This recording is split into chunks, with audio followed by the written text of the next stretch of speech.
Boa noite a todos.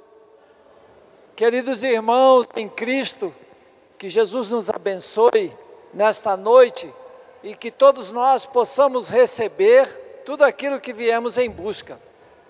Nós hoje vamos tentar fazer aqui uma breve reflexão do Evangelho do nosso Senhor Jesus Cristo, que é o roteiro seguro para alcançarmos a nossa felicidade. Então, naquele dia memorável, Jesus, saindo de casa, foi até a beira do mar de Genezaré. E a multidão o esperava em grande quantidade. E ele então subiu na proa da barca e começou a ensinar. É um detalhe curioso que eu sempre pensava, né?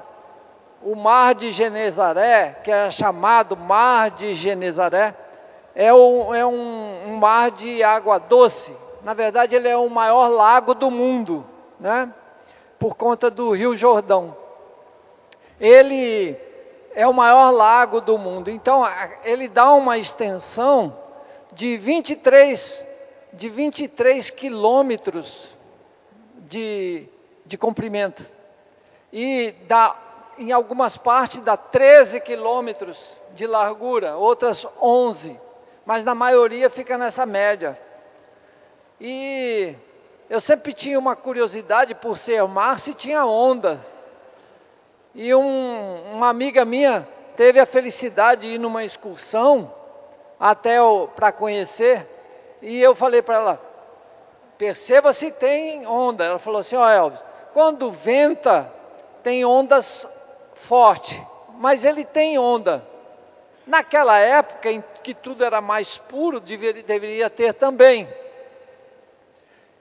E Jesus, alguém já tentou conversar na beira do mar? Tem uma dificuldade, né? Por conta da batida das ondas.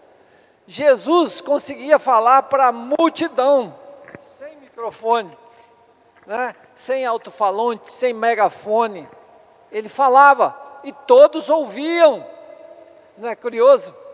É curioso isso, né? Mas era o seu magnetismo, a sua grandeza, que ela não falava aos ouvidos, mas falava aos corações. Como fala até hoje, né? Porque o Evangelho, ele fala ao nosso coração, se nós quisermos ouvir. Por isso que ele falou, ouça aqueles que tiverem ouvidos de ouvir. E vejam aqueles que tiverem olhos de ver. Então ele já sabia das nossas dificuldades, da nossa pequenez. E então naquele dia ele falava assim, e o semeador saiu a semear. E algumas sementes caíram no meio do caminho. E vieram os pássaros e comeram aquelas sementes.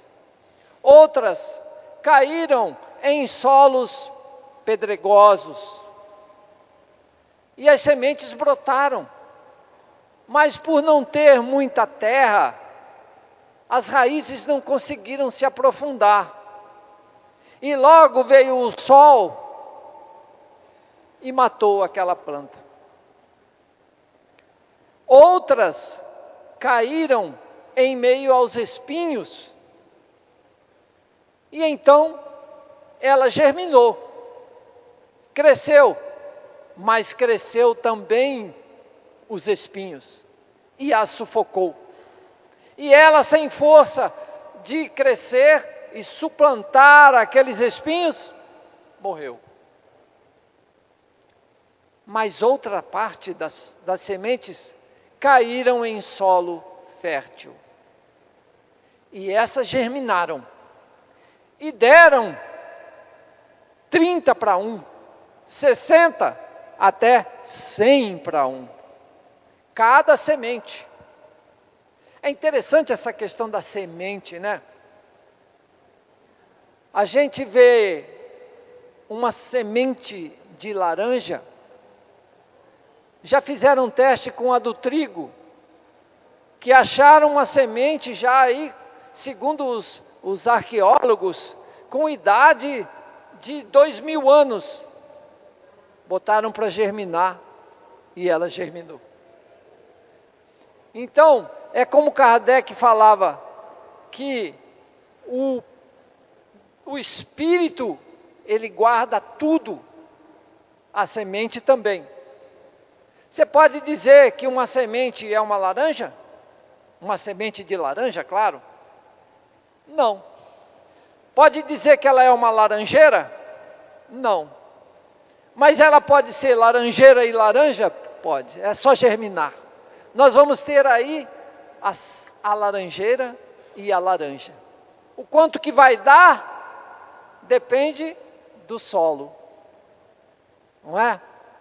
Os discípulos, Jesus ensinou, e entre essa parábola e outras, no final do dia os discípulos vieram: Senhor, nos explique a parábola do semeador, nós não entendemos. E Jesus falou assim: a semente que caiu na beira do caminho, caiu em solo arenoso, deserto, areia, não conseguia germinar, ela não tem o elemento suficiente para germinar, não é? Então, não fecundou, vieram os pássaros e comeram. Bom, as outras que caíram em solo pedregoso, até germinou. São aquelas pessoas que se empolgam com a palavra de Jesus, com os ensinamentos dele, se empolgam por poucos dias, se tornam religiosos fervorosos, vão querendo trabalhar intensamente, mas aos primeiros reveses já desistem, não é? Não aguentam o sol quente das aflições, das dificuldades, e aí então abandonam. As outras até fecundam, crescem robusta, mas em meio ao espinho, ao veneno, às agressões, não conseguem superar a maldade e fecundam, ficam infecundas, elas morrem, não geram o fruto, não tem força para vencer o mal, fracassam. E, por último, aquelas que caem em solo bom. Essas são as árvores que dão bons frutos. São as pessoas que seguem em frente, trabalhando, e produzem 30 por 1, 60, 100 por 1. É tão interessante, diz a palavra de Jesus, é tão interessante que para a gente interpretar essa parábola, ela é muito linda e cheia de ensinamentos, como todas do Evangelho. Mas essa, a gente tem que entender 3 coisinhas. Quem é o semeador? Jesus. Quem é a semente? O Evangelho. E nós somos o solo. O germinar da semente depende de quem? Do solo.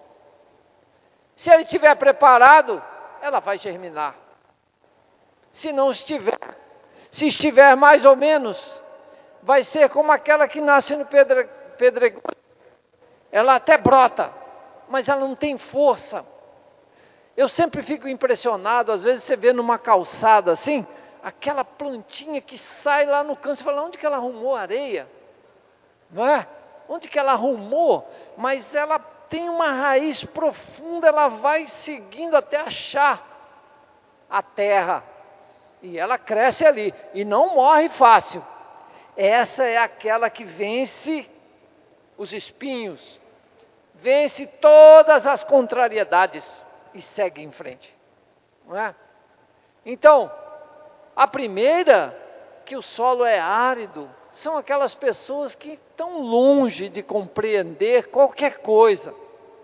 Essas pessoas, esses espíritos, eles nunca sabem nem quando estão encarnados ou quando desencarnados. Diz assim o espírito de Emmanuel: 90% dos espíritos encarnados aqui na Terra quase nunca sabem quando estão no plano espiritual ou no da Terra. Tamanha materialização. E morrer muda muito pouco. Os que são materializados vão viver, às vezes nem saem daqui. São retirados compulsoriamente, preparados sem saber e já reencarnam novamente. Eles estão ligados só à matéria. E às vezes são tão atrasados, não conseguem perceber nem mudança de energia. Mas são todos filhos de Deus. E Ele quer que todos nós cresçamos. E assim, com esse ir e vir, nós vamos preparando esse solo dentro de nós, para receber a boa semente, que é o Evangelho. Quantos de nós passam a vida inteira, quando nós nos tornamos adultos, é então que nós vamos prestar atenção nas lições do Cristo. A nossa mãezinha lá ensinando quem é Jesus. Meu filho, entenda isso. A gente, deixa isso para depois. Eu tinha um primo que falava assim, a mãe dele vinha para o centro, e ela falava assim: meu filho, vamos para o centro, meu filho. E ele, na cachaça. E ele falava assim: mãe, deixa quando eu tiver 50 anos, aí a senhora me chama.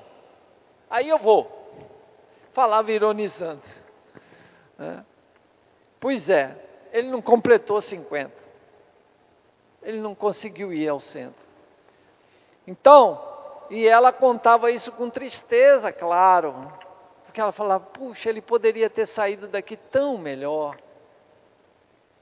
Tão melhor. Sofrendo, porque a mãe vai nos amar sempre, vai ser sempre a nossa mãe. Não é? Aqui ou do lado de lá. Mas somos todos espíritos eternos. E as chances nós temos que aproveitar muito, porque elas são limitadas. Quantos espíritos que estão tendo oportunidade de reencarnar? São poucos. Quem tem uma condição melhor fala: não, um filho é suficiente, 2 então já está passando o limite. Aonde que nascem as crianças? Lá na dificuldade, né? Aonde tem dificuldade, é ali a nossa chance de retornar para aqui. Então, vamos nos acostumando, porque o lírio tem que nascer do lodo. E às vezes, quando temos todas as oportunidades, nós não conseguimos, porque a oportunidade nos estragou. Não é assim? As crianças que tudo têm, que não são contrariadas, não são adultos às vezes difíceis, porque se acostumaram mal, não tiveram, não dizendo que quem foi reprimido, corrigido, seja todos bons, não é? Porque às vezes não entende também o feeling da coisa, não é? Mas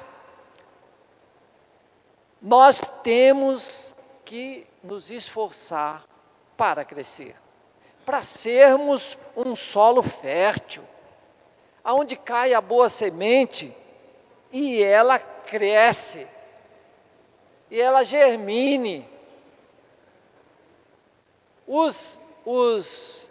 A semente que cai no meio dos espinhos são aquelas pessoas que às vezes vão para a religião, né? Chega lá, começa a aparecer dificuldade, logo ela pensa que todos são contra ela, só tem inimigo, todo mundo me persegue, eu tenho a maior boa vontade, mas ninguém me aceita. Seja no espiritismo, seja na igreja católica, seja na evangélica, seja em todos os lugares. Eu tenho vários amigos de todas as religiões, eles me dizem que os problemas que nós temos aqui, tem lá e tem em todos os lugares. O problema da convivência, Viver é muito fácil, conviver é que é difícil. Conviver. Porque para conviver, nós precisamos ceder, entender, ser tolerante, ser paciente. Mas quando que nós vamos ser? Quando nós imaginarmos que os outros têm que ter conosco paciência, tolerância, têm que nos compreender. Porque nós não somos pessoas fáceis, né? Uma amiga minha falou assim ontem, falou o nome do marido dela e falou assim, eu falei assim, puxa, mas você não é fácil, né? Ele falou, é mesmo. Mas você é? E aí ela falou, puxa, eu não esperava por aquele contragolpe. Aí eu fui pensar, realmente, eu também não sou. Mas se a gente não entender isso, nós sempre vamos nos sentir superior ao outro, coisa que não somos. Não é verdade? Nós não somos melhores que ninguém, mas também não somos piores. Nós somos iguais. Nós choramos com a mesma dor. Às vezes nós temos que perceber isso, sabe aonde? Lá no hospital. Lá é só o número do leito. Tudo igual. E o que geme ali, geme no outro lugar e não tem privilégio, é tudo igual. Ah, mas eu tenho dinheiro, eu pago, vai sofrer lá no hospital chique. Vai sofrer. Dessa ninguém escapa. Porque a dor é para nos corrigir, para nos mostrar quem realmente nós somos. O irmão José, que é um espírito que escreve pelo escritor Bacelli, um médium lá de Uberaba, amigo do Chico, ele escreve vários livros espetaculares. Tem uma frase que ele fala, que eu acho espetacular também. Ele fala assim, a vaidade se insinua a todas as criaturas que desconhecem suas fragilidades. Quando nós desconhecemos nossas fragilidades, nós nos achamos que estamos por cima de todos. E achamos que nós é que temos que perdoar, nós é que temos que compreender, porque eu tenho entendimento, eu sou superior. Que nada. Nós não somos nada, só somos vaidosos. E fomos engolidos pela vaidade, porque ela se insinuou e nos abraçou, e nós aceitamos. E vamos ter que compreender isso com a queda, com a dor. Porque a dor vem sempre para nos corrigir. Mas a semente cai em terra fértil. Quem são os solos férteis? Aqueles trabalhadores que fazem pouquinho ou muito. Mas ele faz.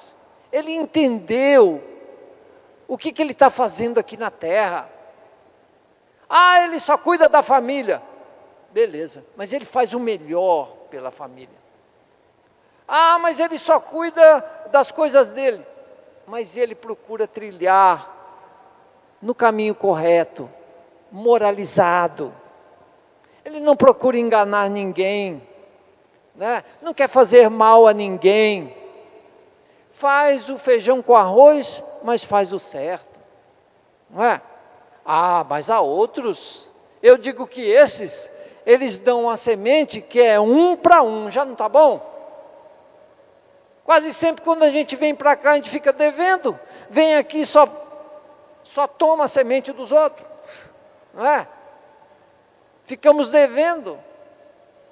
Esse está dando 1 para 1, 2 para 1, 3 para 1, já está dando lucro.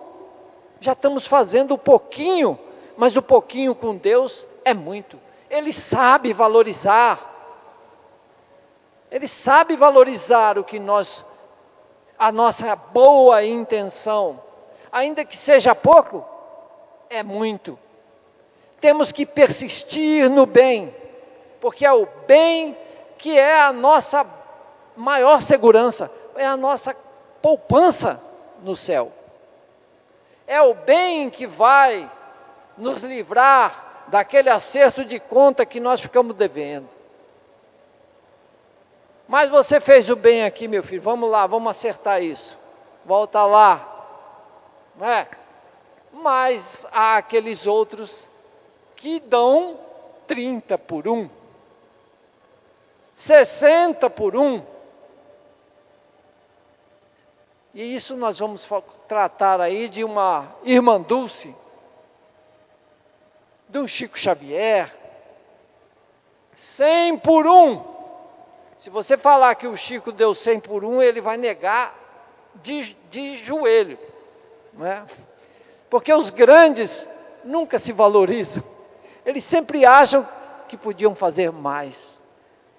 É a humildade, é a virtude conquistada. A vaidade não pegou eles. A Madre Teresa, que chegavam a questionar, porque a instituição que ela criou para ajudar os que sofrem, tem em todo o mundo. Começou na Índia, mas tem em todas as periferias, tem na América do Sul, tem em todos os lugares onde há pobreza, na África. E ela movia uma quantidade de dinheiro incrível. E então o jornalista chegou até ela e falou assim: irmã, a senhora sabe, né, que grande parte do dinheiro que a senhora recebe é dinheiro sujo, né, irmã? E ela, na humildade, disse assim: é sim, meu irmão, é. Mas não tem problema, porque eu limpo ele com a comida e com a vida digna daqueles que não têm como sobreviver. Você pode achar errado, mas é porque você nunca esteve do lado de lá. Eu convivo com eles. Eu não uso esse dinheiro para mim, nem para ninguém da instituição. Portanto, eu limpo esse dinheiro com o bem a essas criaturas que sofrem. Essa é uma criatura que dá, a da semente, dá 1 para 60, 1 para 80, 1 para 100.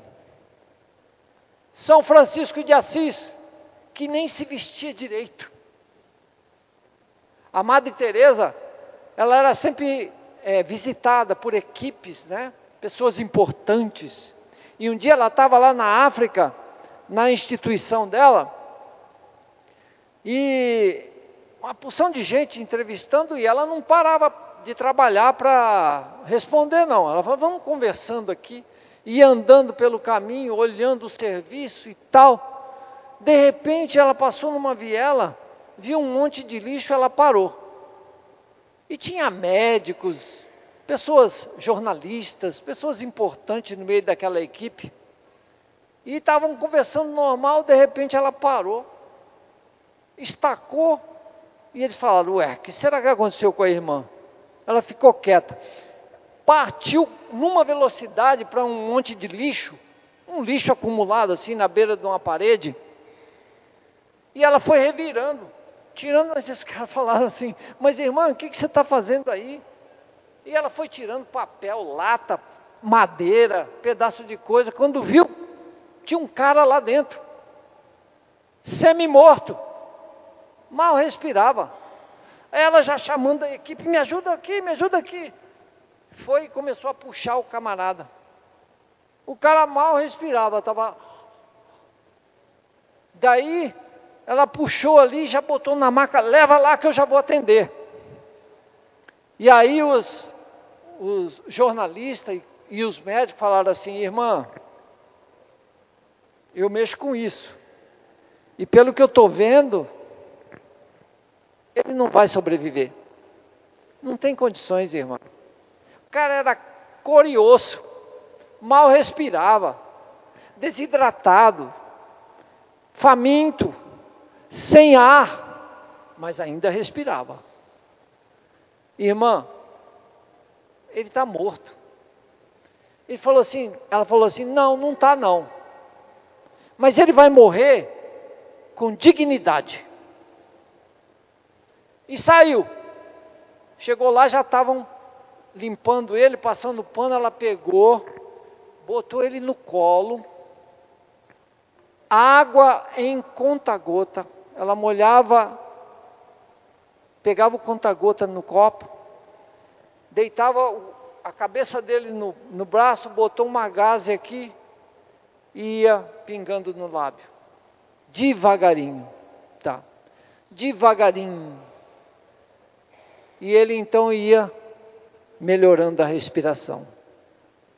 E aquela mão santa segurando aqui, pedindo para Jesus, que é o semeador, porque era assim que ela tratava todos, que o curassem, e mostrasse para aquela equipe ali, que valeria a pena se esforçar, pelo irmão que está desenganado, porque dali, enquanto tiver vida, nós temos que esforçar para fazer essa vida voltar a viver, porque ainda não é hora, e é Deus quem cuida de tudo isso.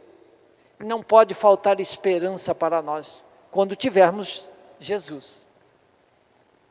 E aquelas mãos santas, que ficaram horas ali, dando a água de gotinha, porque muita água mata a planta, não mata? Se der um copão de água, o cara ia morrer. Mas será que era só a água? Claro que não. Era o amor dela, a ligação dela com o Cristo, que passava para aquele corpo, oxigenando aquelas células, né? E tratando todos os meridianos energéticos, fazendo todas as células reviverem. É assim que funciona esse magnetismo. É o que nós recebemos agora, daqui a pouco. Se acreditarmos, se imaginarmos que Ele se faz presente aqui e hoje, agora. Então, que Ele nos auxilie e dê tudo o que viemos em busca. Queridos irmãos, muito obrigado pela paciência de nos ouvir. Que Deus nos abençoe a todos e dê a cada um conforme a sua necessidade. Muito obrigado.